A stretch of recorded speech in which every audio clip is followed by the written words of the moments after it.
Welcome back to my channel. Sebelum nonton video ini, jangan lupa subscribe, like, dan nyalakan lonceng notifikasinya ya. Cerita dimulai.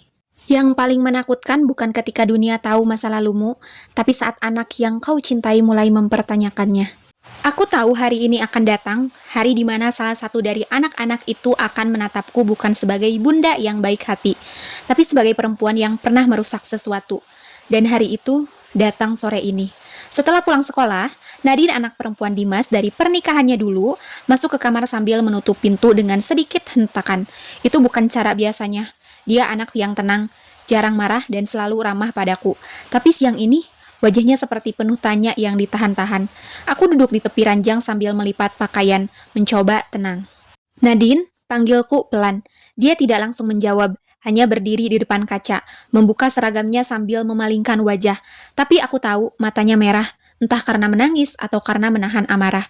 Aku lihat video di TikTok, katanya tiba-tiba suaranya datar, tapi penuh tekanan. Tentang masa lalu. Aku berhenti melipat baju, nafasku tercekat, tapi aku berusaha tetap tenang. Aku tidak perlu menebak video apapun itu. Aku tahu pasti isinya foto-foto masa lalu Dimas dan Rani, cerita yang dirangkai netizen dengan bumbu gosip, dan entah dari mana nama dan wajahku bisa terselip di sana. Katanya kamu dulu temannya mama, lanjut Nadine. Kali ini matanya menatapku lurus. Dan kamu yang merebut papa? Aku tak langsung menjawab, tak ada gunanya menyangkal. Semua sudah terlalu luas dan terlalu dalam untuk ditutup-tutupi. Tapi yang paling menghancurkan bukan kalimatnya, tapi cara Nadine menyebutku dengan kata kamu, bukan bunda. Butuh beberapa detik bagiku untuk menguasai diri. Aku duduk perlahan menatap lantai. Aku gak akan bohong, Nadine, kataku akhirnya. Ya, aku memang pernah bersahabat dengan mamamu. Kami seperti kakak adik waktu itu. Kami bangun bisnis bareng, tinggal bareng. Aku gak pernah berniat menyakitinya. Tapi aku juga gak menyangkal aku pernah salah besar. Nadine tidak menyela, tapi aku tahu setiap kata yang keluar dari mulutku seperti menusuk ruang kepercayaannya. Dulu, mama kamu baik banget ke aku. Dia nolong aku waktu aku gak punya siapa-siapa. Dan aku balas dia dengan mengecewakan. Aku menarik napas panjang. Tenggorokanku terasa panas. Kalau kamu mau marah, aku terima. Kalau kamu kecewa, aku ngerti. Tapi satu hal yang kamu harus tahu, Nadine. Rasa sayangku ke kamu, ke adikmu, itu nyata. Gak ada hubungannya sama masa lalu. Hening. Lama. Nadine menunduk, lalu berkata pelan. Kenapa gak pernah cerita dari awal? Karena aku takut kalian benci, takut kalian gak mau terima aku. Tapi mungkin aku salah, harusnya aku jujur. Dia diam lagi, tapi kali ini tidak terlalu kaku. Aku tidak memaksa, aku biarkan waktu bekerja. Beberapa menit kemudian, Nadine hanya berkata, aku butuh waktu. Aku mengangguk, iya, aku ngerti.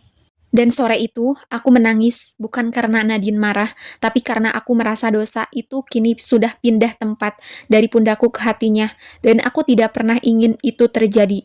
Beberapa hari setelahnya, Nadine masih dingin, tapi tak sekeras dulu.